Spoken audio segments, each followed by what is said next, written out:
Yeah, so in terms of housekeeping items, still a little bit difficult to see, but I can open it up on my desktop.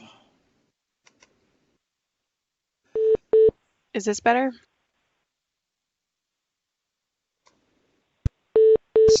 It's still loading for your audience, so nothing's showing as of yet.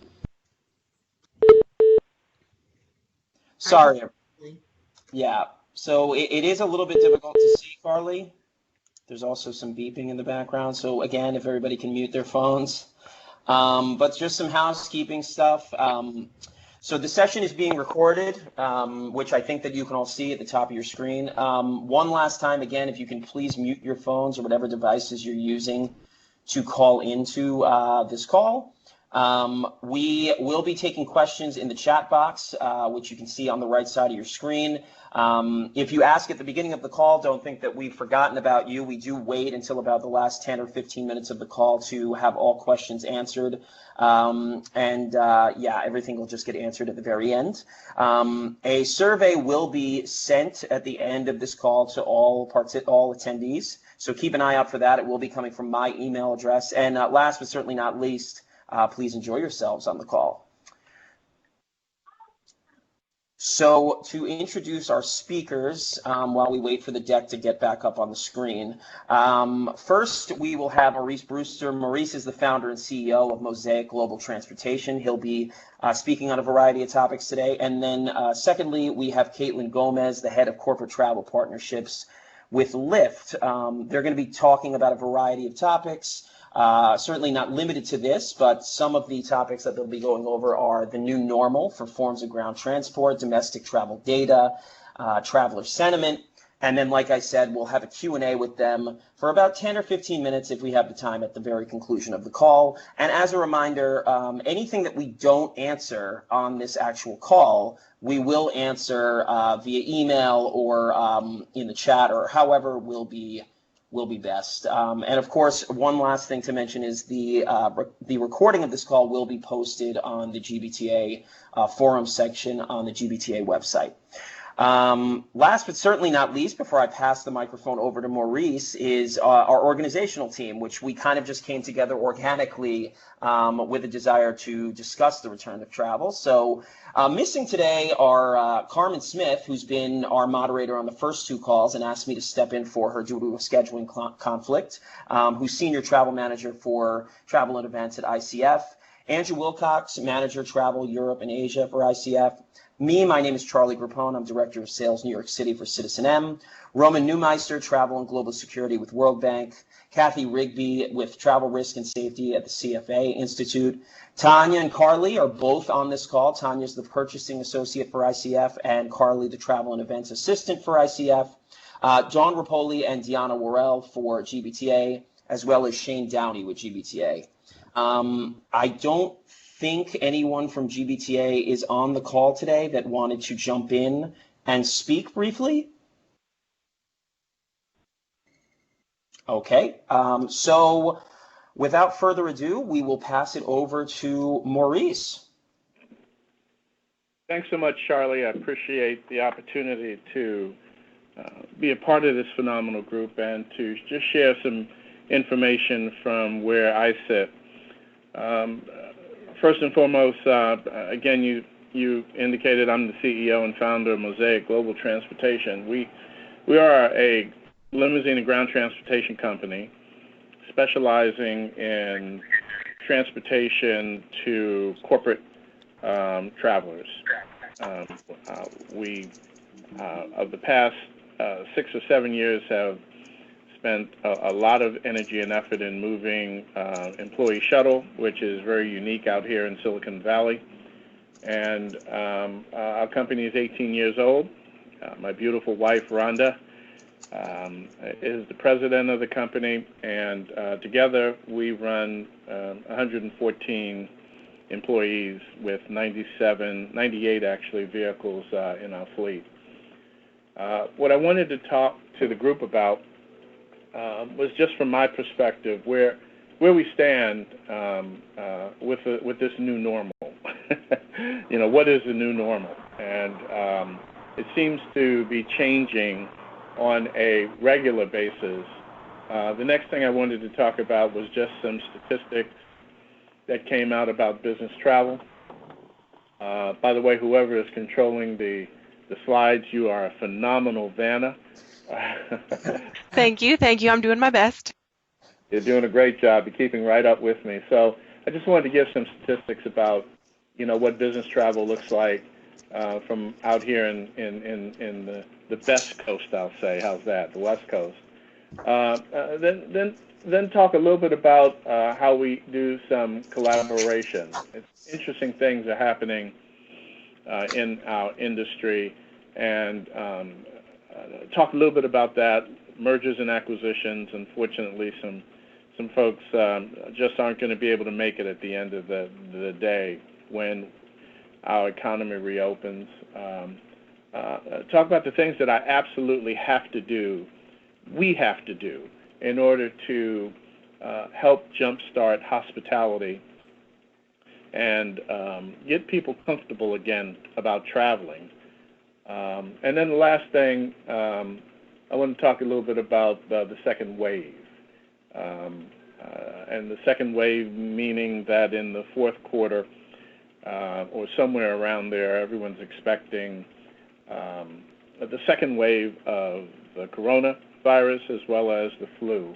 And what are we doing, and how will we be ready in order to tackle that that second wave? So what's our new normal?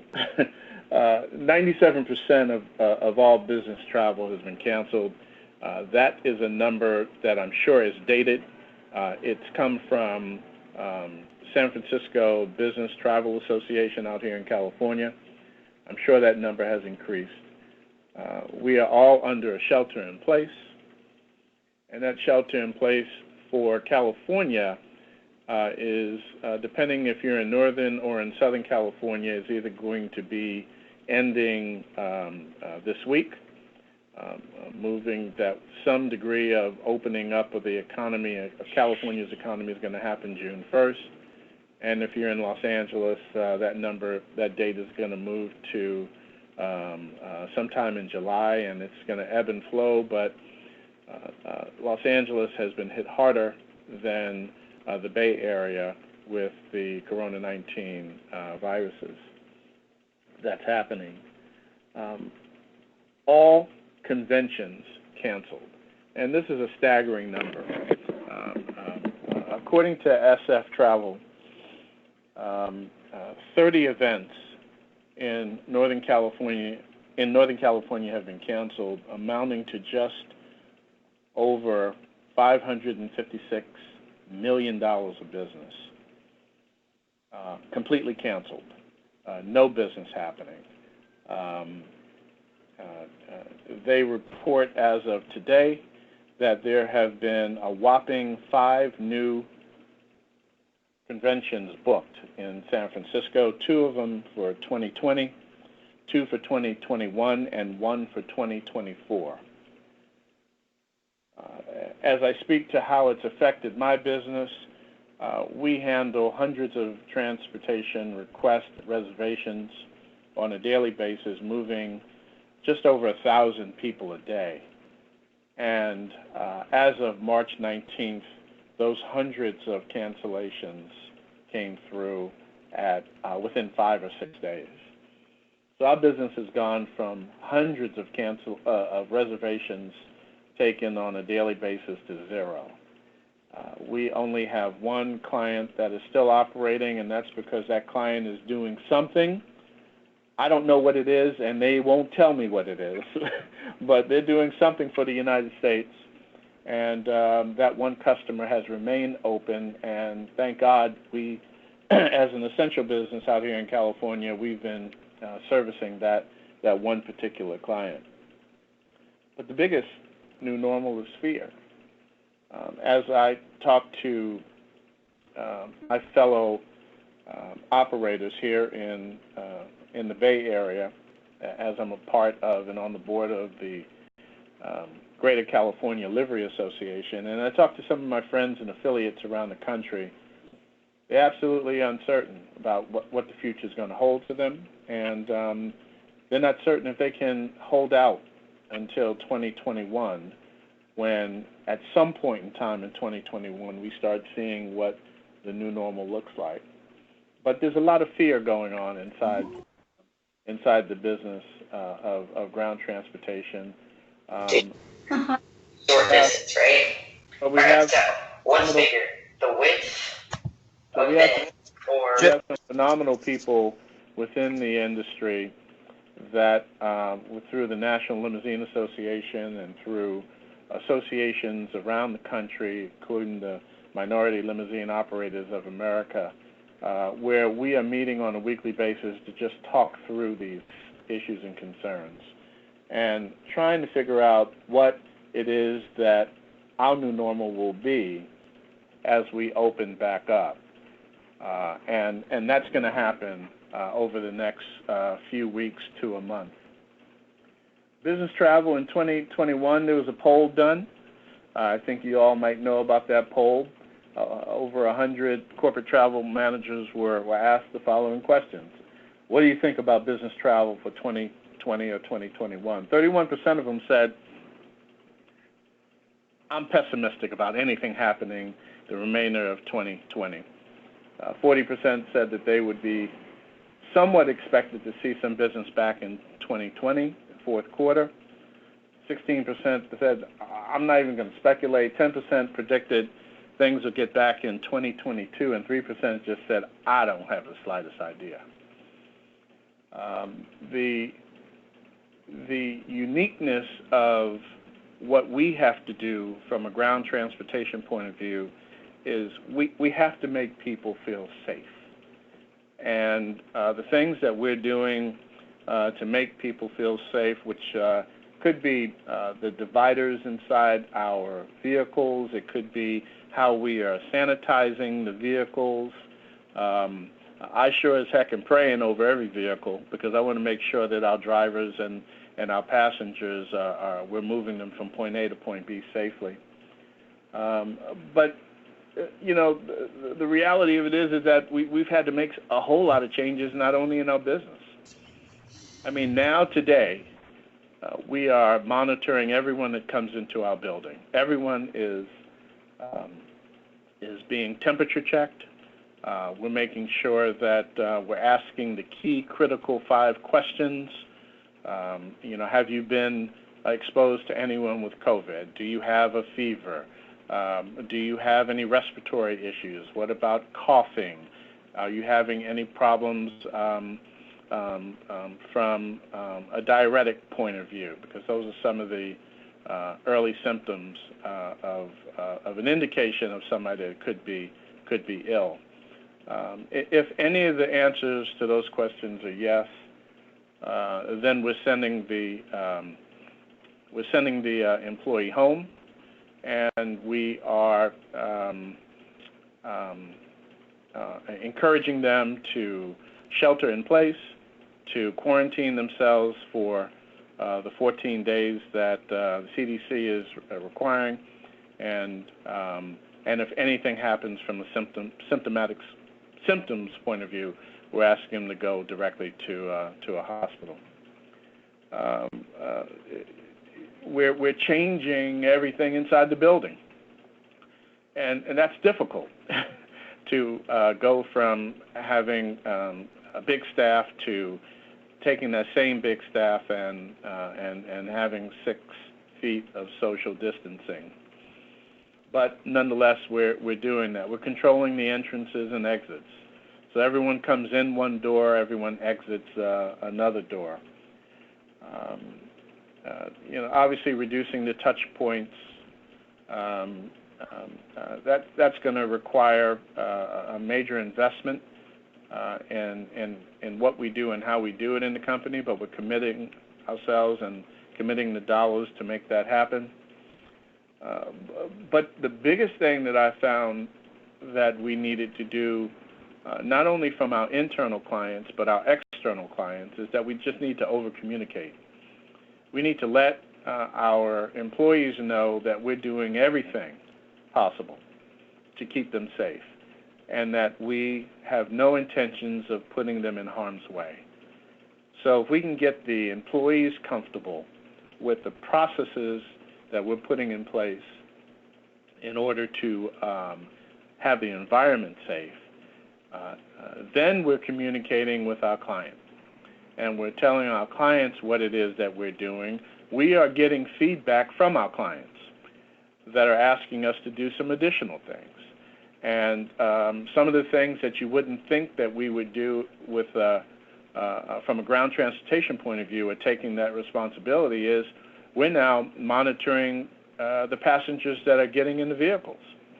And if they have a fever, we're not allowing them into the vehicle. And we're doing that not only to protect everyone inside the vehicle, we're doing that not only to protect our chauffeur, but we're getting this direction from our client. This is what our client wants. So it's a phenomenal communication like never seen before, where they're giving us some license to be able to monitor the passengers that are getting on the vehicles before they get on the vehicles and potentially hurt anyone else in the vehicle or hurt anyone within inside the corporation. So being able to over-communicate information in that regard so that everyone knows what it is that we're doing, that we're sanitizing vehicles on a daily basis, that the chauffeur is sanitizing the vehicle after each trip. These are the new normal things that we are doing to keep ourselves ready, willing, and able to be able to open up for business. And we are getting good positive results.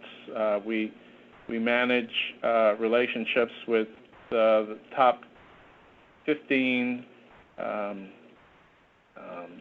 Silicon Valley companies here in California. They have strict requirements. They're helping us with our strict requirements, and through a partnership, we're preparing to open up and to make everyone feel super comfortable that the rides that they get in are safe. And then, the last thing that I want to share with you is the second wave. And, will we be ready? I believe in Dr. Anthony Fauci. And if he says that there's a second wave coming, I believe him. And here's the good part.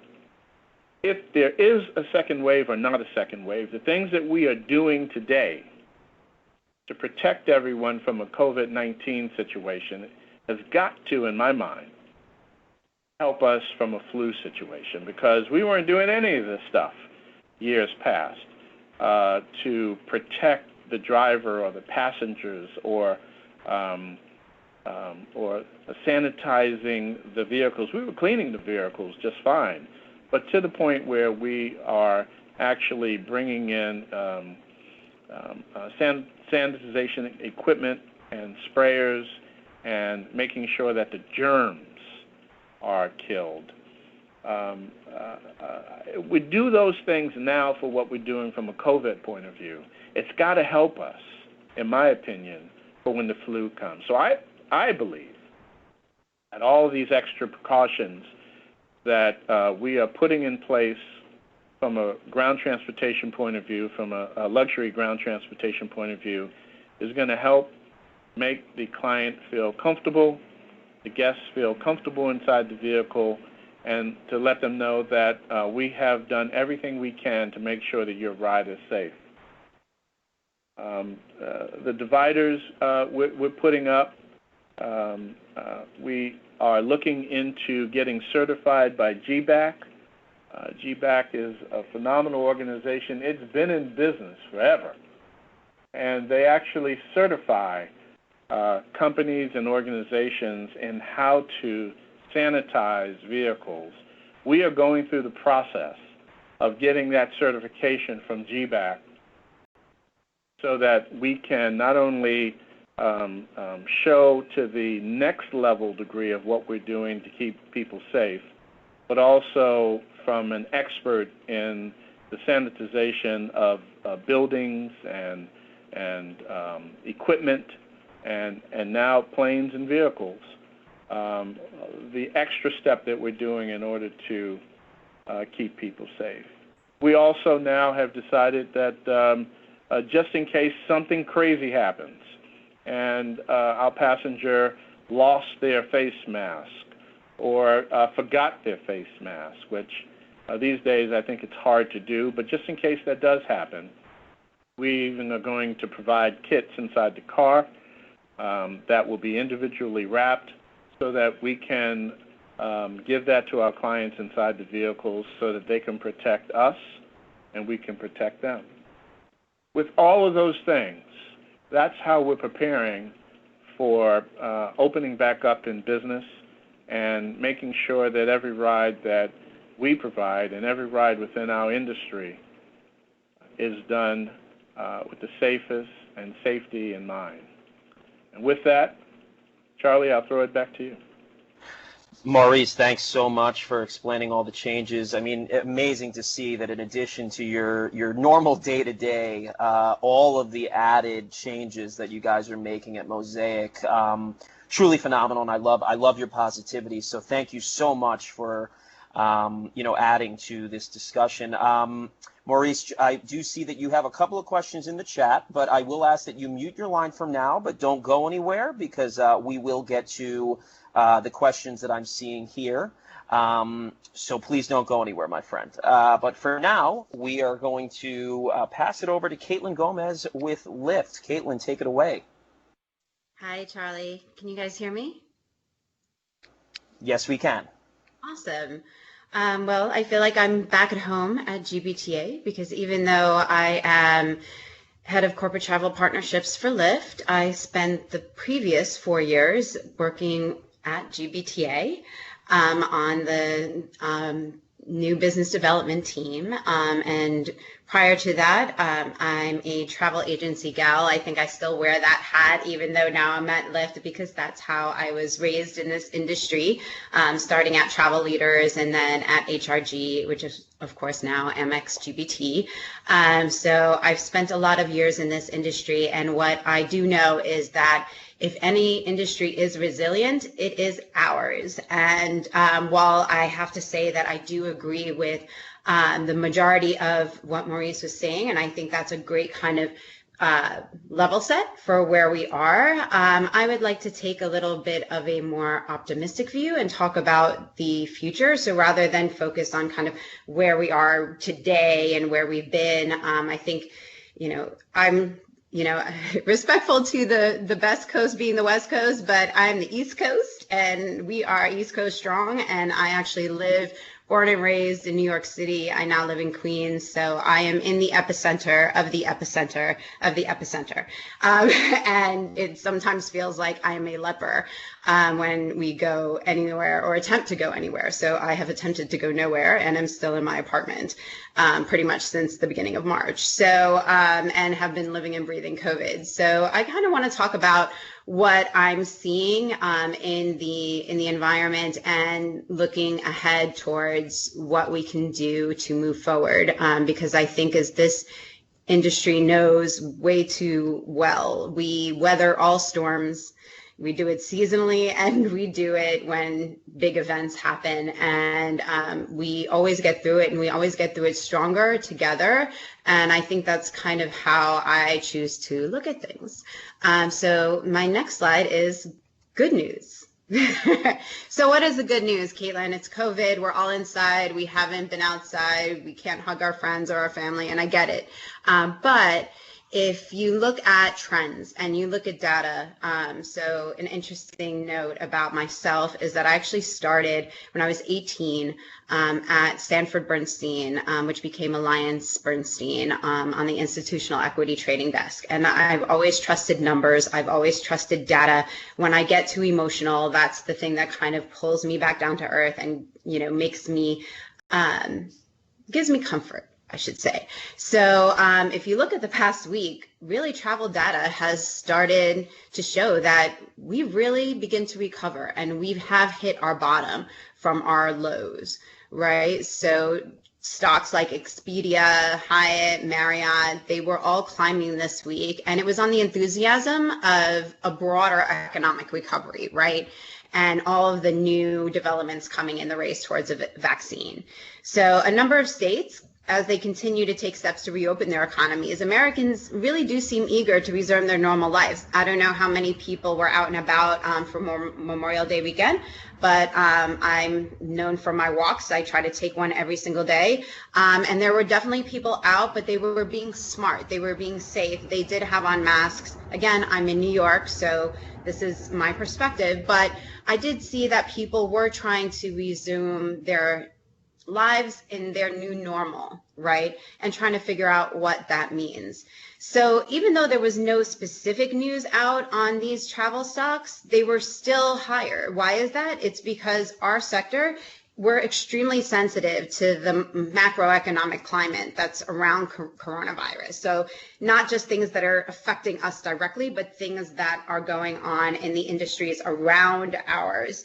Really affect how we perform, right? So that being said, when our stocks start to go higher and our industry starts to look up from a numbers perspective, it really is a good pointer to the things that are happening around us, right? So one thing that I look at a lot, and if this gives anybody else a good metric, is I like to look and see how many passengers have gone through the TSA that day, right?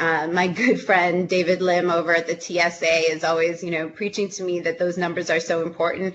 I don't think I ever really paid attention to them until now, right? I think it's a really interesting metric in the direction that we're going. So our lowest point, we were at 87,534 passengers. We've nearly quadrupled in a month, right? So we're up to nearly 350,000 as this week. Now, is that anywhere close to the 2 to 2.5 million that there used to be pre-COVID? No, but there's a whole lot more people now than there were, right? So it shows as an industry, and Charlie and crew, kudos to you for really putting on this series, because I think we need to start thinking ahead, because as a travel industry, we are going to be one of the first ones that are going to have to react to this reopening and getting back to a new normal, right? And so the next slide talks about more data. So weekly coronavirus impact on travel expenditures. I love this site. If you have not checked it out, I really recommend you do. It's the US travel site, ustravel.org. They have a lot of really interesting toolkits. And one of the things that I really like to pay attention to is the national weekly travel spending numbers. We've increased approximately 5% over the last week. We're up to 3 billion. Again, these are low numbers in comparison, but I'd rather not compare it to where we were and more compare it to where we're going and where we want to be, right? So we do see, as the lockdown is easing, that people are getting out and they are moving. So in the next slide, just talking about some more metrics. This is the Adara Traveler Tracking Trends chart. It's a link that I got from the US Travel Chart. And what this tells you is the flight volume by purpose, right? So I'd like to focus on the business portion. I know that we all know leisure is going to come back first. I think that's also really important because if you think about it, we are in June, we're going into June, July, and August. Typically for business travel is a decline anyway. So for myself, my team, we're really focused on what we can do in preparation for September and kind of what are the actions and steps that we can take so when September hits, we're more prepared, or as prepared as we can be, considering that news changes literally weekly. But if you see in these travel trends, it really shows the numbers that I was referring to before are accurate. Bookings are coming back up, right? And I think this is really where TMCs, shout out to my TMC families, come into play very strongly, because they see forward travel trends, right? So they can see who's searching, right? What are they searching for? They can show who's made bookings. Right now we have no travel restrictions, right? So there's no cancellation fees. So people are booking and kind of as placeholders. And this is what I'm hearing across the board, which again, gives me more hope. This is another, the tracking traveler sentiment. My team makes fun of me all the time. I think it's because I'm not talking enough, because now I'm at home and everything is virtual and I'm on mute so much of the time, but you know, English is my first language. But the tracking traveler sentiment surveys are showing some really cool insights, and they update this every week. And so I pulled out some, there was so much information, but I just thought some of these metrics were really important to tell the story, especially in the ground transportation space, which Maurice and I are here to talk about today. So what was really interesting is 45% of people are planning some type of road trip through the end of August, right? So I'm hearing all over the place, this is going to be the year of the car, which of course, Maurice, that should excite people like you and me. So yay, from a bad thing to a positive, right, is the year of the car. And I was talking to one of my other friends in the industry, and he said to me, think about city clusters, right? So let's say Texas, you've got Dallas, San Antonio, Austin, right? Where in the past you might have jumped in a plane to go up and down and you're there in, you know, under an hour. Now you might be more willing to take a car there, right? Just because it's just less friction at the moment, right? And while we're still kind of figuring out what COVID means, sometimes people will feel more comfortable in a car rather than a plane.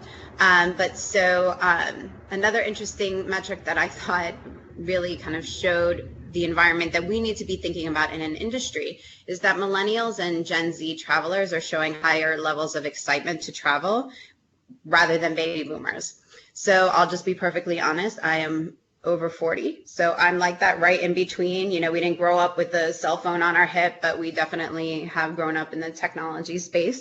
And I will tell you that what I'm seeing for my personal self is that as long as my son is out of school and as long as I'm having to put the mom hat, the teacher hat, and the, you know, travel executive hat on, I'm a little more hesitant to go anywhere, right? But my younger friends are like booking trips and they're out, and I'm encouraging it, right? I'm like, look, you're stuck in a New York City apartment. You've been here since the beginning of March.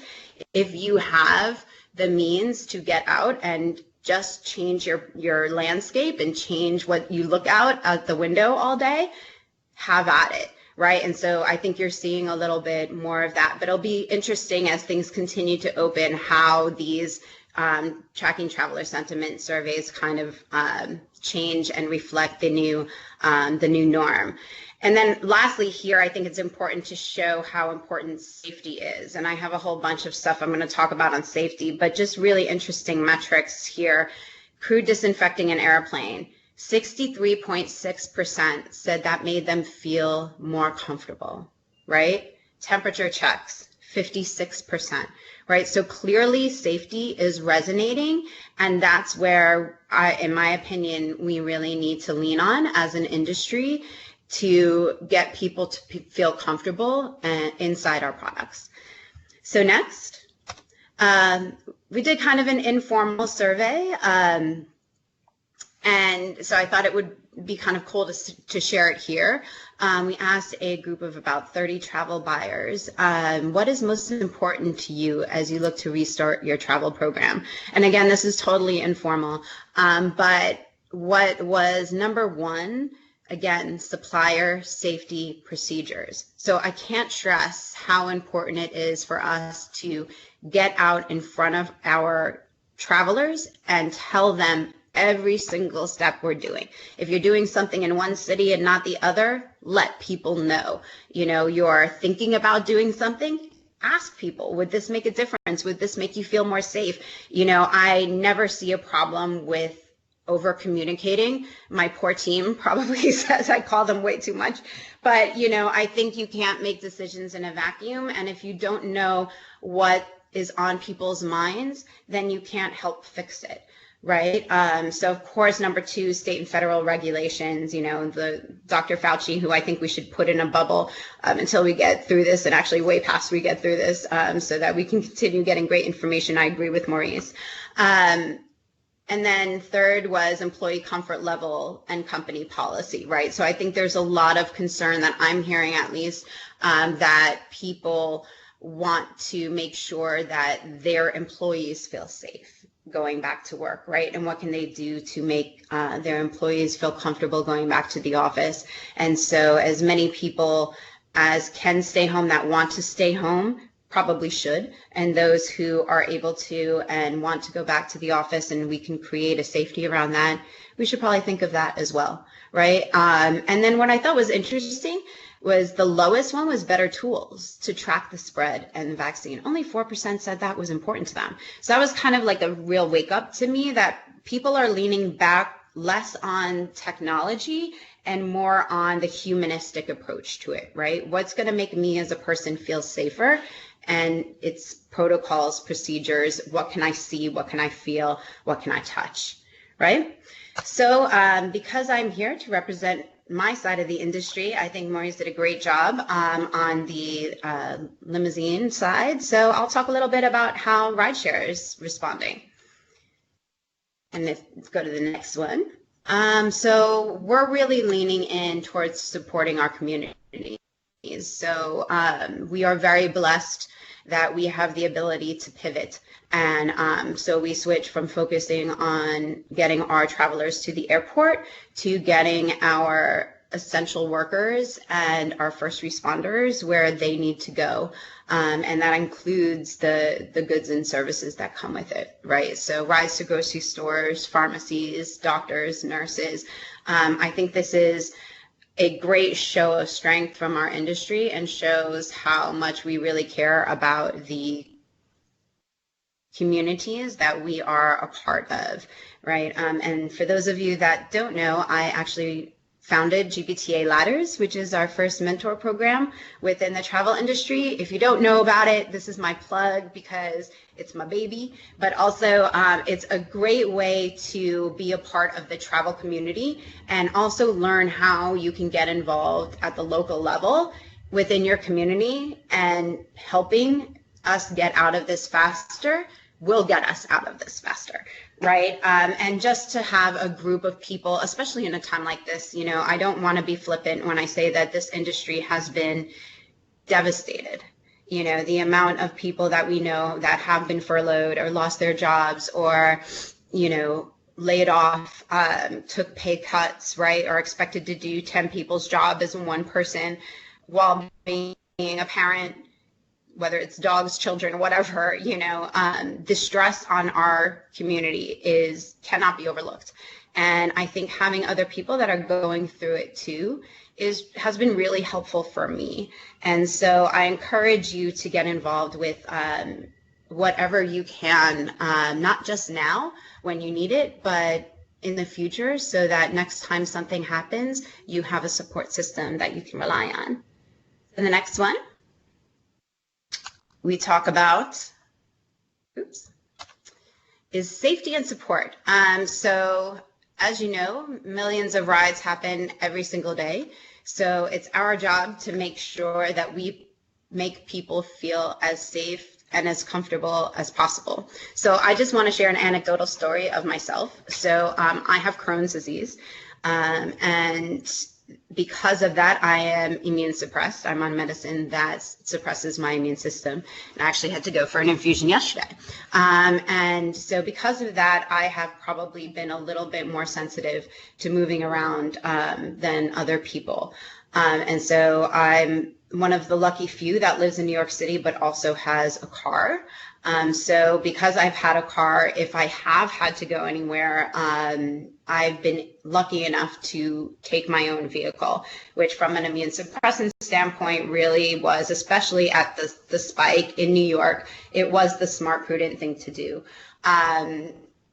But now, as we are starting to reopen, as luck would have it, my car, the inspection was due literally in 2 days, right? And at the same time, Jeep did a recall. And of course, as you know, you can't get your car inspected if you have a factory recall. So I had no choice but to take my car to the shop to get it fixed. So my first thought was, I have a friend that lives right next to the shop. Let me just call him and see if he'll pick me up and take me home. Literally, it was just my first thought.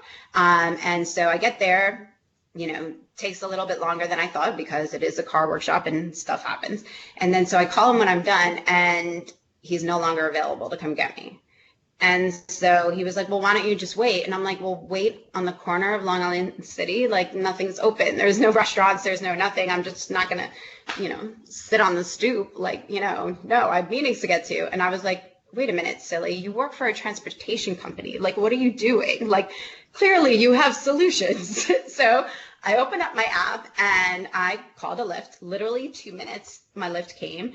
And I have to tell you, I felt so comfortable. I got in this car and the guy had this plastic coating, this makeshift plastic coating that he had put, like a very thin plastic layer. And, but it was thin enough and light enough that I didn't feel claustrophobic, because that's another thing I have is that, if I'm in a closed in space, I feel kind of weirded out. So I felt like there was protection, but I still felt like we could communicate, which is another thing that I really love about being in a ride share or being in a car, is that you get to talk to so many different people and learn about them. And he was, quite talkative with me in a nice way of just kind of like, how are you? How are you doing? How are you, what are you doing to get through this? And I felt so comfortable just having my mask, having him have his mask, that I was like, I would do this all day, every day. And I tell that story just to say that the way we are going to get our travelers to feel comfortable is getting them in our products, right? Once they start getting in our products, whether it's airline seats or the back seats of our cars or in our hotel beds, people are going to feel more comfortable the more that they do it. I think in the beginning, they're going to lean heavily on the brands that they trust. If you are a Delta or American or United loyalist, you're probably going to hit your airline first. And if you have a good experience on that trip, you're going to probably lean towards that airline a little more in the future. When I walk into certain hotels, just the smell alone makes me feel comfortable. That's how much we're on the road, right? Like that smell, we're like, we know where we are. And that also brings you a sense of comfort, right? So just like I got into that car, and as soon as I did, I felt that I no longer felt nervous. I no longer felt any trepidation. I was like, I'm okay. I'm cool, right? And I think the more that happens, the more we'll see movement. And that's why I kind of am stressing this point of safety and support. And so lastly, I just wanted to talk about some of the health and safety standards that we've put in place for rideshare.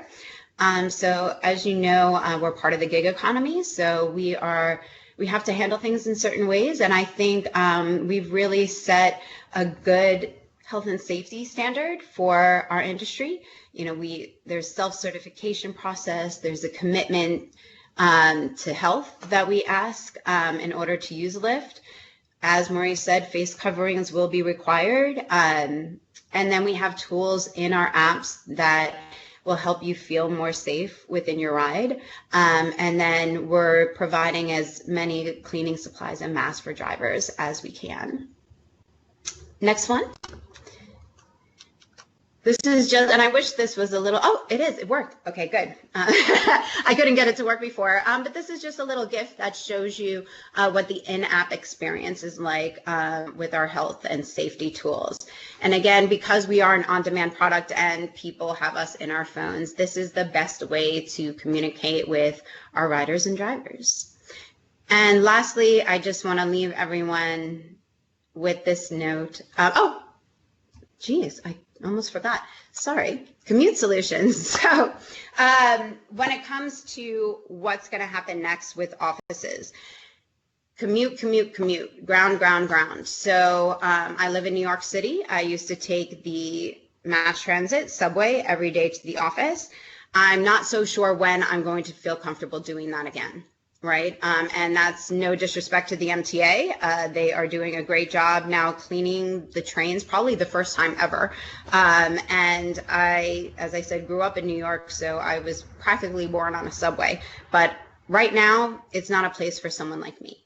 And so for me, commute solutions are really important. So for companies that are on this call, or even for travel providers that are talking to companies that are trying to figure out how they can reopen safely, we offer commute solutions. So this was something we were doing pre-COVID. We're just leaning a little bit into it now. And what we've discovered is that a lot of people in travel, and I would actually be interested with this audience to find out who that's on this webinar actually handle commute within their purview, or whether it sits in another part of the company, because I don't think commute solutions typically sat with the travel department, and it was more in kind of HR, but I'm kind of curious to see how different companies are handling that. But if you think about it, getting to and from the office, being able to provide codes or giving a ghost card in the background to make it easier for the payments to go through is one of just the many benefits of our commuter programs. But the most important thing, I think, is that you can customize it and you can geofence it, right? And that gives you kind of a security about where your people are going, right? So you can put in specific dollar amounts, ride amounts, dates, times. All of that is flexible and customizable to help the companies feel more confident in putting together a program that suits all their needs. But I can't believe I almost forgot that, because that was one of the most important things I wanted to talk about, because it actually is really new, and especially new for our team to be thinking about. And last but not least, as I was said before, and this is kind of why it's been in my mind, is that it's all about the travelers. And when I say that, I mean us too. We are probably most of the time the biggest road warriors out there. And as a community, as an industry, we will get through this together. We will be stronger together, and we will get back to a new normal. And just like we learned to take off our shoes and sign up for, fast track programs, we will figure it out. And we will make it work, and we will flourish once again. So thank you so much for this opportunity to come and speak with you today. If you have any questions, or you're just sitting at home and would love another face to talk to, this is my information, or reach out to the crew at GBTA and the team and Charlie, and they will get in touch with me. But I would love to speak to all of you. So thank you. Amazing stuff, Caitlin. Thank you so much for presenting to the group. Here's to the year of the car. So that's super cool. I can confirm that we do have questions for both speakers. So Tanya, I don't know if, like previous calls, you would like to go through those? Sure, absolutely. So first up is a question for Maurice. Maurice, there's two questions in one here. Are employees sent home compensated in any way? And the second part of that question is, do you or can you provide a document that provides your company's safety measures taken? This individual is looking for these certifications prior to using a vendor for safe travels. Thanks for the question. Yeah, everyone that's sent home is sent home, and they are compensated fully. So we don't want people coming to work because they need to get a paycheck, and we don't want to hurt anyone that we send home to protect people from within the company and cause them any kind of financial injury. So our employees are paid if we make the decision to send them home from a safety point of view. And then the second part of your question is, yes, we do have conditions and specific safety measures that we not only have verbalized and put into a policy and procedure, but we've also put that on our website. So if you go to our website, mosaicglobaltransportation.com, the very first thing that you should see is a pop-up that talks exactly about what our commitment is for safety, especially during these COVID pandemic times. And if you need anything in more detail, I'll be more than happy to send it to you. Wonderful. Thank you, Maurice. The second question is also for you. Maurice, what difficulties would you foresee for conducting ground transportation internationally, specifically African countries, during COVID-19?